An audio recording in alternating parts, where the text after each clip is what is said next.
If you're trying to download DaVinci Resolve, this is the video for you.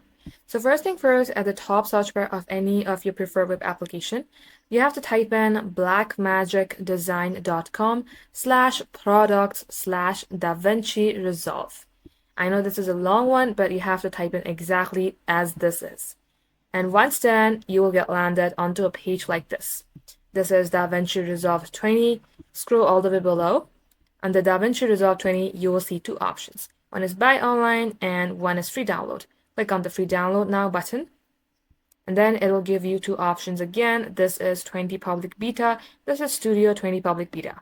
You may go ahead, download anything that you would like. In my case, I'm going to go ahead with this one only. So let's go ahead, click on download.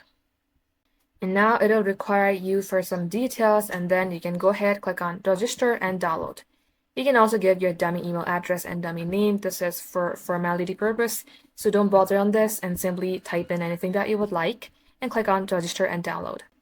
And then it says thanks, go ahead, click on download. Wait for this to load while this is being completed on your top right hand side.